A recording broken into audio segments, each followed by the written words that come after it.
Yes, shalom saudara-saudara sekali lagi. Ya, ini dia Temptation in the Wilderness. Ya, saudara tahu pasti ini cerita tentang apa.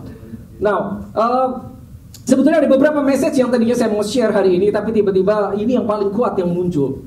Nah, semua mungkin pernah dengar, tapi mungkin tidak semua orang tahu detailnya seperti apa. Ya, Temptation in the Wilderness ini cerita tentang Yesus dicobai.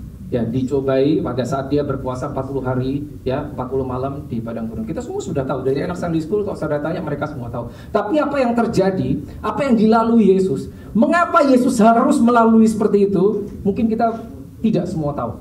Nah, sekali lagi, setting kejadian, pada saat kita belajar Alkitab, kita harus tahu settingnya kapan, di mana. Dan minggu lalu kita merayakan Christmas, kita bicara tentang 3 orang Majus datang, ya. Nah, saudara tahu pada saat Yesus lahir sampai Yesus memulai ministrinya itu ada gap, ya. Dia start ministry pada saat dia usia 30 tahun, saudara tahu ya. Berarti dia harus menunggu sekian puluh tahun sebelum dia start. Dan ingat saudara, dia lahir, Alkitab sudah mengatakan he was born a king. Jadi dia lahir sudah raja, dia tahu dia raja, but still he had to wait, ya. 30 tahun dia baru start ministry. Nah, Alkitab mencatat sebelum dari Yesus lahir, ya, kan tadi saya bilang ada gap, umur 30. Jadi kalau saudara buka Injil, Matius, Markus, Lukas, Yohanes itu mesti menceritakan jangka waktu yang pendek saja, 3,5 tahun saja. Dia mulai ministry sampai dia disalib, gitu. Nah, tapi ada satu, pada saat dia umur 12 itu juga terekam di Alkitab. Jadi sejak dia lahir, ya, diungsikan ke Mesir kembali dan sampai usia 12 tahun. Udah, habis itu tidak pernah ada catatan tentang Yesus, bagaimana kehidupannya, bagaimana sampai dia start lagi usia 30 tahun. Gitu. Jadi gapnya cukup besar. Dari 12 sampai dia umur 30 tahun. Berapa lama itu? 18 tahun. 18 tahun gapnya. Ya, Alkitab tidak menjelaskan dia kemana aja. Hanya Alkitab memberi clue bahwa dia tumbuh di dalam favor with God and with man. Dan dia harus dididik. Dia harus dididik. Jadi saudara harus ingat bahwa dia berada di bumi, dia adalah 100% human, 100% human. Maka dia disebut the son of man, meskipun dia the son of God. Dan dia memulai ministrinya sebagai the son of man, 100%. Nah, ini penting sekali pemahaman seperti ini. Harus tahu. Sehingga saudara tahu pada saat dia tergantung di salib, dia sebagai man, manusia. Sehingga saudara tahu pada saat dia mengalahkan iblis, dia mengalahkan dengan kapasitas dia sebagai a perfect man, bukan God. Ya, nangkap ya saudara ya. Nah saudara tahu di minggu lalu kita udah bahas sedikit bahwa pada saat Yesus lahir ada seorang raja yang jahat namanya Herodes, dan dia membunuh setiap anak kecil usia 2 tahun ke bawah. 2 tahun ke bawah, habisin dibunuh. Jadi mungkin di daerah itu angkatan Yesus habis. Jadi usia-usia yang sekitar Yesus itu jarang, karena pada mati, ya. Anak laki kan dibunuh semua, toh. Nah, kalau saudara lihat, ya, sejak kejatuhan Adam sampai kembalinya Yesus sebagai the second Adam, Adam yang kedua atau the last Adam, itu jedanya adalah berapa tahun? 4.000 tahun. 4.000 tahun. Adam jatuh sampai Yesus 4.000 tahun, kurang lebih 4.000 tahun. Dan selama 40.000 tahun, ya, iblis tahu bahwa suatu saat akan ada Adam lagi yang muncul. Cuman dia tidak tahu yang mana Adamnya dan di mana. Until one day. Makanya sampai Yesus lahir, ya, dia harus bunuh semua anak kecil. Pada saat Musa lahir, kalau saudara ingat ceritanya juga serupa kan, anak-anak kecil yang anak-anak yang laki-laki buang ke Sungai Nil, ya kan? Iblis harus cari tahu yang mana ini yang akan mengalahkanku, yang mana ini yang berposisi the son of God, the son of man, ini yang mana orangnya. Dia tidak tahu karena iblis tidak maha tahu. Remember that, iblis bukan maha tahu. He's not all knowing, only God. Hanya Tuhan yang maha tahu. Jadi dia harus menunggu juga yang mana orangnya sampai suatu hari kejadian ini. Pada saat ada seorang manusia biasa, tanda kutip seorang tukang kayu, dibaptis oleh Yohanes Pembaptis, ya, di Sungai Yordan, dan keluar dari air, langit terbuka, ada suara yang berbunyi ini. Lalu terdengarlah suara dari sorga yang mengatakan, "This is inilah anakku yang kukasih. Yang ini suara dari surga. Jadi ini konfirmasi dari surga. Confirmation from God the Father. This is my son. Bukan cuma itu. In whom I'm well pleased. Kepadanya aku berkenan. Jadi itu empowerment yang luar biasa untuk Yesus mulai ministrinya. Ini dibaptis dulu, baru dia mulai ministry. Ya, ingat tadi 12 tahun, 12 ada gap 18 tahun tidak tercatat di Alkitab, dan umur 30 tahun sebelum dia mulai pelayanan ini terjadi dulu. Dia harus dibaptis dulu, Roh Kudus turun dalam rupa burung merpati, saudara ingat. That is the anointing. Remember, Holy Spirit came upon Jesus, itu anointing, itu empowerment. Lalu habis itu baru dia melakukan ministry. Tapi sebelumnya dia harus puasa dulu 40 hari. Kenapa? Nanti kita akan tahu. Ya. Yuk kita go through step by step. Ini terekam di Markus, Lukas, dan di Matius. Tapi saya hanya ambil dari Lukas dan Matius saja. Markus sangat singkat sekali membahas tentang bagaimana apa yang dialami Yesus waktu di padang gurun dicobai iblis. Nah, Lukas 4 ayat 1 dan Matius 4 ayat 1 serupa tapi tidak 100% sama. Let me read this for you. Yesus yang penuh dengan Roh Kudus kembali dari sungai Yordan lalu dibawa oleh Roh Kudus ke padang gurun. Ayat ini membingungkan banyak teolog. Kenapa? Loh, lalu dibawa Roh Kudus ke padang gurun. Lihat, Matius 4 ayat 1. Maka Yesus dibawa oleh Roh, huruf besar, ke padang gurun untuk untuk apa? Dicobai. Wait, sebentar. Dibawa Roh Kudus ke padang gurun untuk dicobai.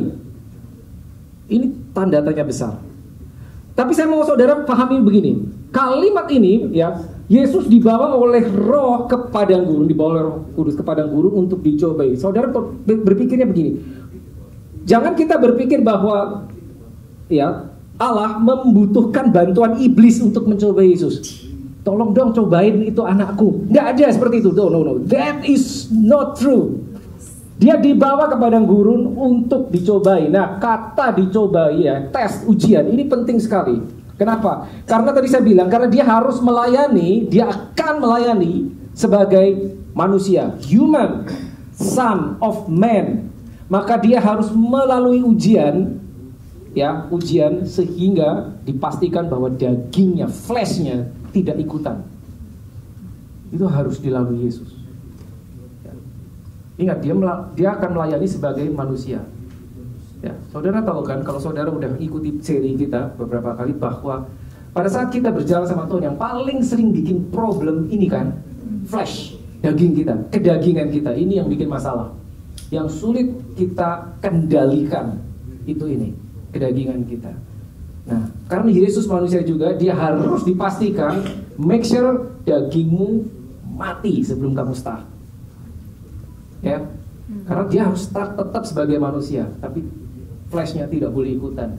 Jadi dia harus masuk doa puasa 40 hari 40 malam. Oke, next. Yesus yang penuh dengan Roh Kudus. Nah, ya, kembali dari sungai Yordan lalu dibawa oleh Roh Kudus ke padang gurun. Ini yang tadi ya. Di situ ia tinggal 40 hari lamanya dan dicobai iblis. Oke.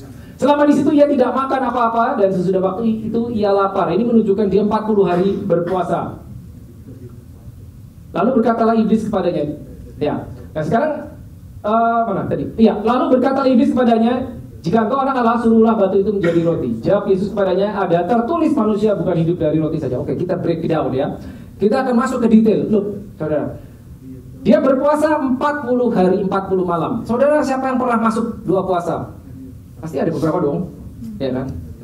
Saudara pernah berpikir nggak? Seseorang masuk doa puasa, harapannya dia mendapatkan pencerahan, dia mendapatkan penghiburan, dia mendapatkan kekuatan. Berdoa puasa, apakah saudara sehari, 2 hari, 3 hari?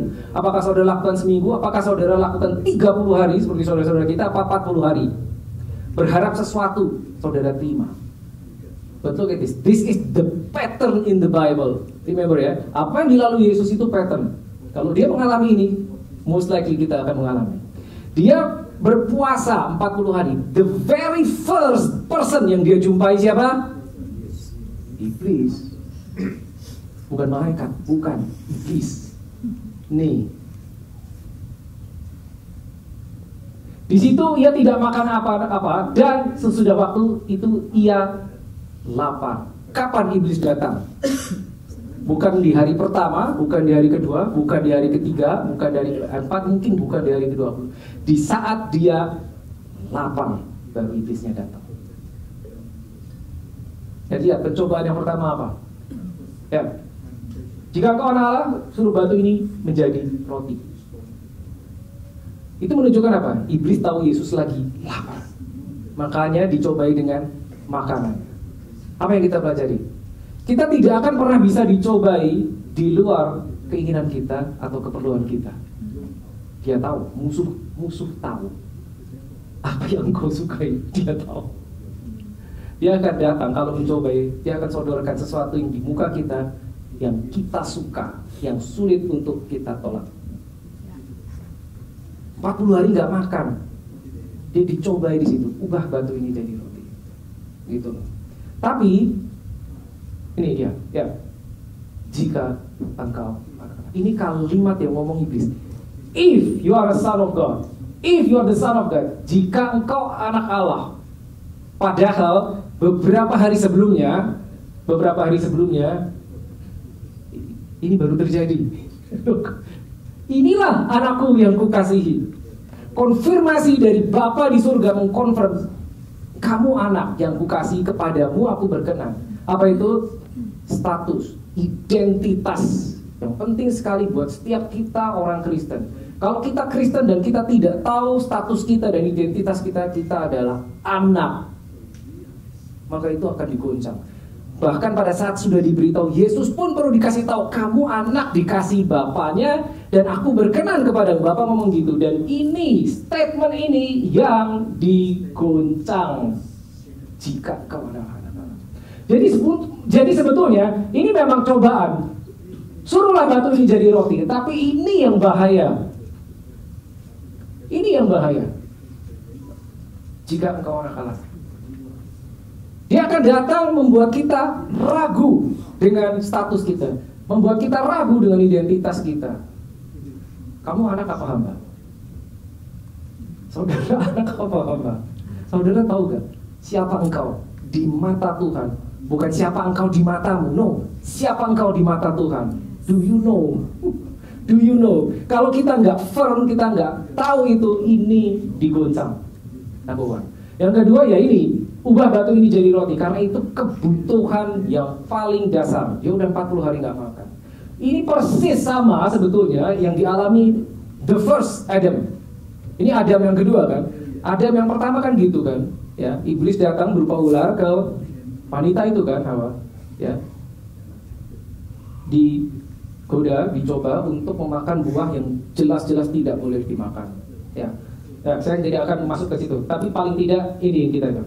Lalu jawab Yesus, oke, ayat 4, ya, verse by verse ya, kita breakdown. Jawab Yesus kepadanya, ada tertulis, manusia bukan hidup dari roti dia. Ada tertulis, bukan ada terdengar. Ada tertulis. Berarti apa? Dia tahu bahwa ini statement ini, manusia bukan hidup dari roti saja, ini sudah ada di Perjanjian Lama. Kalau saudara buka kitab Ulangan, ini sudah ada. Jadi Yesus mengutip sesuatu yang sudah tertulis di dalam hukum Taurat. It is written. It is written. So how powerful kata itu? It is written. Nah sekarang gini, setiap kita akan mengalami tes, setiap kita akan mengalami ujian. Mungkin setiap kita akan bertemu dengan tanda kutip musuh berbentuk apapun juga. Kuncinya satu, do you know what's written? Apakah kau tahu apa yang tertulis di dalam Alkitabmu tentang dirimu? Apa saudara tahu apa yang tertulis di dalam Alkitab saudara yang mengatakan tentang saudara? Yesus tahu.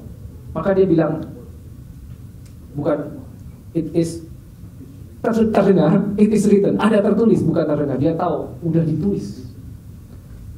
Nah, apa yang dikatakan? Manusia hidup bukan dari roti saja.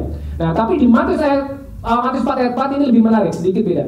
Tetapi Yesus menjawab, ada tertulis manusia hidup bukan dari roti saja, tetapi dari firman setiap firman yang keluar dari mulut Allah. Saudara pernah dengar ini kan? Nah, saudara ngerti maksudnya enggak? Manusia bukan hidup dari roti saja, tapi dari setiap firman yang keluar dari mulut. Let's go deeper.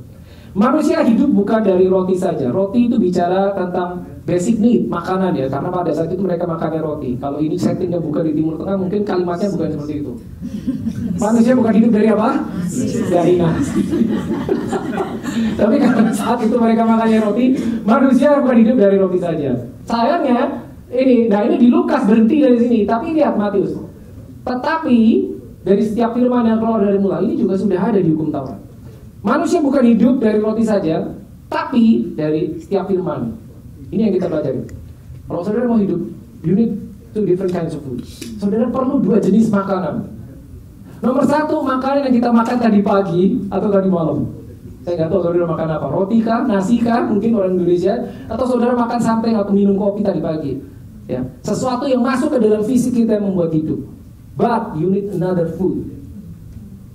Ini yang ngomong Yesus ya. Dari setiap firman yang keluar dari mulut Allah. Jadi perlu dua hal untuk membuat kita hidup ya, manusia hidup.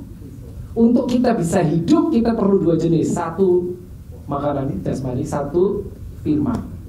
Nah sekarang perhatikan kalimatnya. Watch this, saya akan balik.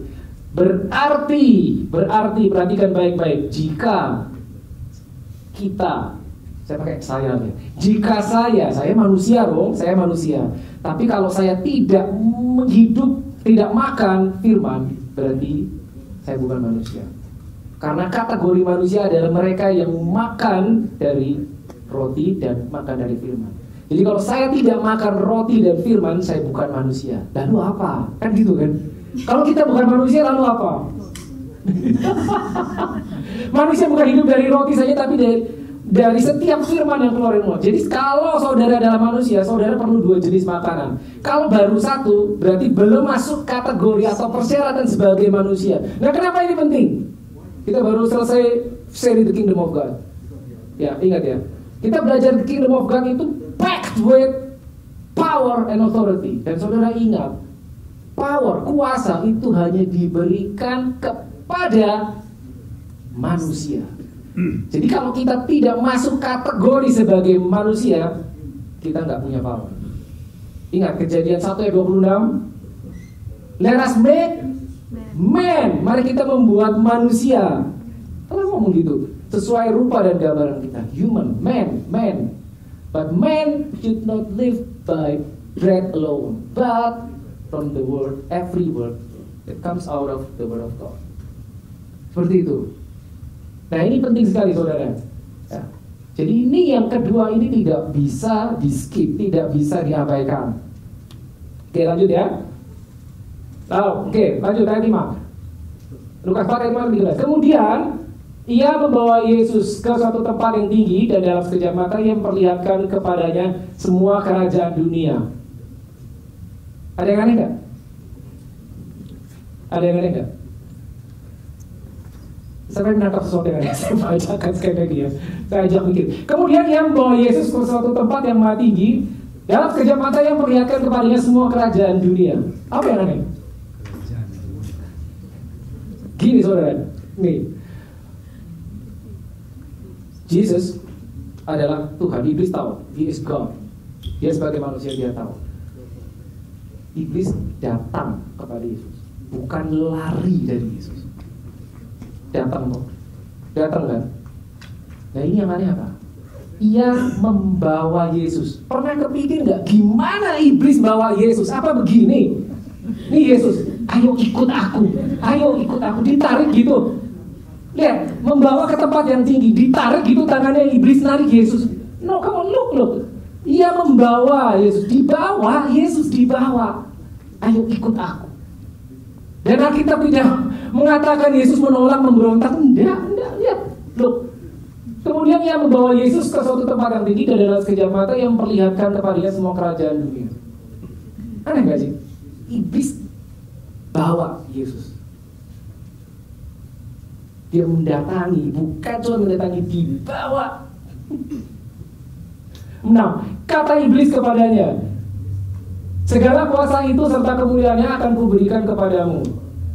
Jadi dia tidak rugi memberikan kepada kita apapun, asal.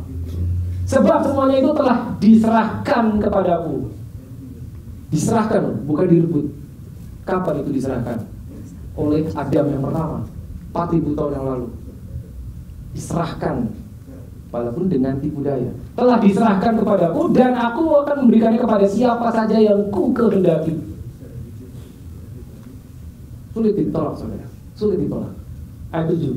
Jadi, jika engkau menyembah aku, seluruhnya itu akan menjadi milikmu. Tetapi Yesus berkata kepadanya, ada tertulis, engkau harus menyembah Tuhan Allahmu dan hanya kepada Dia engkau harus berbakti. Hanya, itu berarti apa? The only Lord harus Yesus, tidak boleh ada yang lain. Cuman satu-satunya. Hanya, only. Nah, dia menarik di Matius 4 ayat 9. And he said to him, all these things I will give you if you will. Bukan cuma worship, tapi apa? Fall down and worship me. Fall down and worship me. Bersujud dan menyembah. Itu yang dicari iblis, saudara. Dia cari penyembahan, dia cari pujian, dia mencari itu. Gitu. Saya pernah cerita sama saudara waktu kita belajar tentang worship. Allah Tuhan tidak mencari penyembahan. Tidak. Dia mencari penyembah. Iblis mencari penyembahan. Gitu. Different ya? Different. Karena dia ingin disembah, jadi dia mencari penyembah. Tapi Tuhan mencari penyembahnya, the person, orang-orangnya. Oke? Lanjut dulu. Ya, 9. Kemudian, nah ini sekarang ia membawa Yesus lagi. Tuh, ia membawa Yesus ke Yerusalem dan menempatkan dia di bubungan bait Allah. Bubungan bait Allah itu adalah bagian tertinggi di bait suci pada saat itu, yang tinggi. Lalu berkata kepadanya, jika engkau Allah, jatuhkanlah dirimu dari sini ke bawah. Ya, ini yang ketiga. Lalu ayat 10, sebab ada tertulis mengenai engkau, ia akan memerintahkan malaikatnya untuk melindungi engkau. Sebentar. Sebab ada tertulis. Betul toh? Saya tanya, sekarang ini yang ngomong siapa? Iblis ngomong, bukan Yesus. Tadi yang pertama Yesus ngomong kan, ada tertulis. Terus diikutin sama iblis. Dia juga tahu, dalam hati ya, gue juga tahu Alkitabmu isinya apa. Ada tertulis, dia bisa mengutip Mazmur 91 ayat 11 dan 12. Kalau saudara buka Mazmur 91, ini isinya diikutin sama iblis. Ya.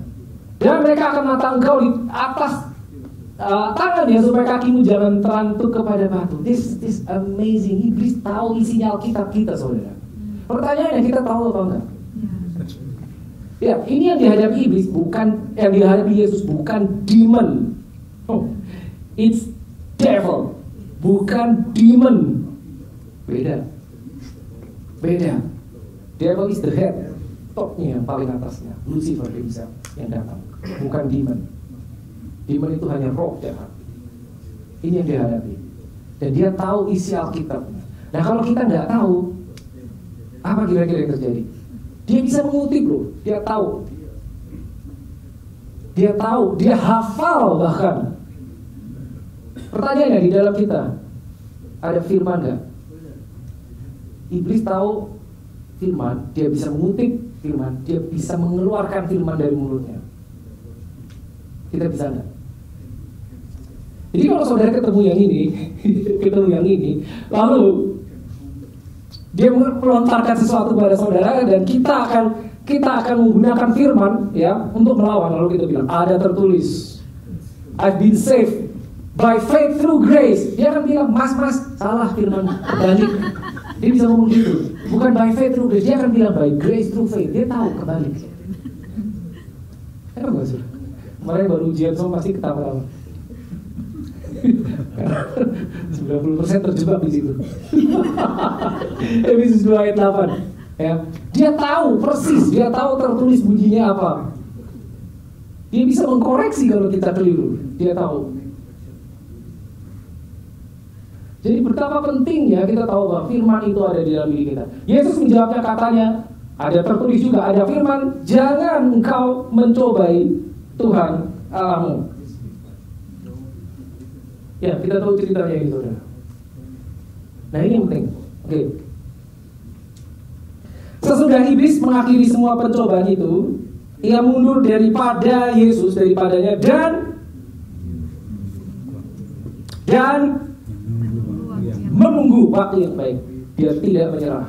That's your enemy. Cuman nunggu, mundur, nunggu. Apa yang ditunggu? Kapan saya bisa datang lagi?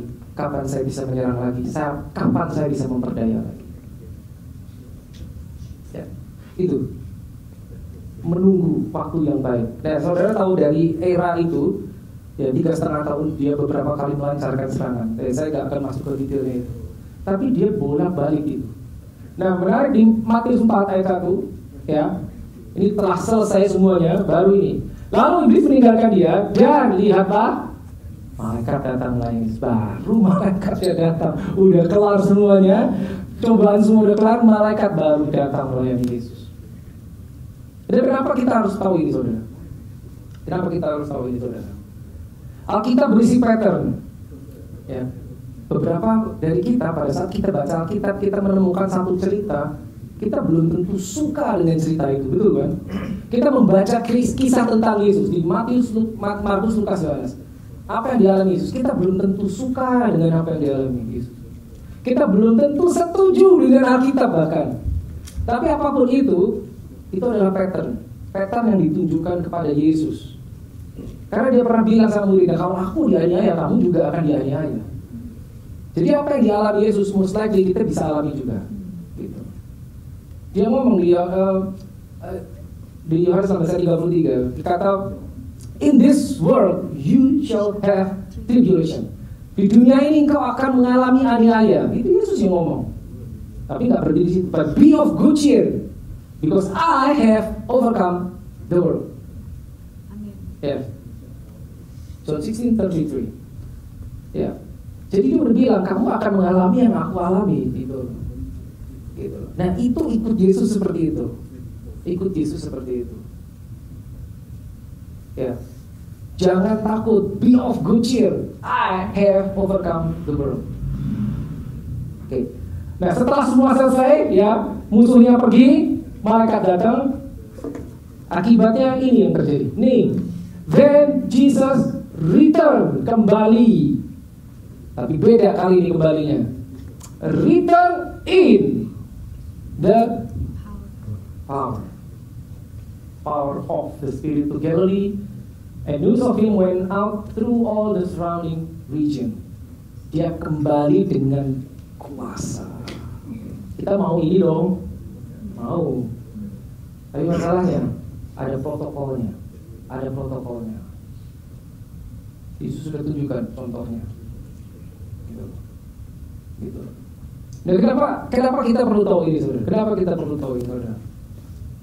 Ya, kita harus tahu apa yang kita hadapi, siapa yang kita hadapi, di baliknya ada apa, dan kita akan menghadapi apa. Kita mesti tahu, saudara. But jangan takut. Itu trademarknya Yesus. Dia akan selalu berkata, jangan takut. Itu trademarknya Yesus. Ya. Quick recap, ya. Apa yang kita pelajari? Identitas penting sekali, krusial. Saudara tahu siapa saudara di mata Tuhan. Bukan bagaimana saudara melihat diri saudara, bukan bagaimana kita melihat diri kita, tapi apa yang Tuhan lihat atas hidup kita. Dia menganggap kita seperti apa. Itu yang akan membuat kita bisa berdiri. Ya. Bukan apa kata orang tentang kita, bukan apa kata orang tentang saudara, bukan. Tapi apa kata Alkitab tentang saudara, itu yang akan memberi kekuatan. Karena itulah kebenaran, karena itulah identitas saudara yang sesungguhnya. Itu penting. Nomor 1. Yang kedua apa? Jangan sampai kedapatan kita tidak tahu firman. Jangan sampai kedapatan kita tidak punya firman. Karena itu makanan. Manusia bukan hanya hidup dari roti saja, tapi dari setiap firman yang keluar dari mulut Tuhan. Jangan sampai tidak ada firman di dalam diri kita. Ya, jangan sampai kedapatan tidak ada firman. Karena kita tidak tahu besok kita menghadapi apa, nanti sore kita hadapi apa, minggu depan kita tidak hadapi. Kita akan menghadapi apa. Situasi apapun yang saudara hadapi, itu Ada jawabannya di dalam firman. Jadi buka Alkitab, ambil firman Tuhan, ambil, makan. Itu makanan rohani. Jangan sampai gak ada, jangan sampai kosong. Jangan sampai kosong. Dan ingat, satu lagi, ini penting sekali. Kalau saya kasih saudara 30 detik dan saudara harus berpikir, saya tanya begini saudara, apa yang paling kau sukai? Apa yang paling kau sukai? Saya kasih waktu 30 detik saudara untuk mikir. Apa yang paling suka? Yang paling kau sukai? Istilahnya kalau saudara punya waktu luang, saudara mau yang itu. Apa itu? Mungkin ada yang berpikir makanan, mungkin ada yang berpikir entertainment, mungkin ada yang berpikir something. Apa ya? Nah, misalkan itu, ya. Apa? Kenapa ini penting? Karena di area itu, suka tidak suka, engkau pasti diuji, dijamin. Dan apa yang kita sukai, iblis tahu. Dia bukan maha tahu, tapi dia tahu apa yang kita sukai. Dan dia akan menyodorkan hal tersebut untuk mendistract kita supaya kita tidak ikut Tuhan. Saya ikut yang itu aja. Karena bisa dong separuh-separuh. Saya ikut yang itu, separuh kaki saya ikut Tuhan. Bisa dong. Menurut kita bisa. Saya ikut ini 50% Tuhan, saya masih separuh 50% ikut Engkau. Bisa dong. Tapi tadi bilang apa? Hanya kepada Dia. Only, ada kata only. Hanya kepada Dia Engkau berbakti. Worship only satu. Jesus is the Lord, the only Lord, bukan one of the Lords. Itu yang paling penting. Let us pray.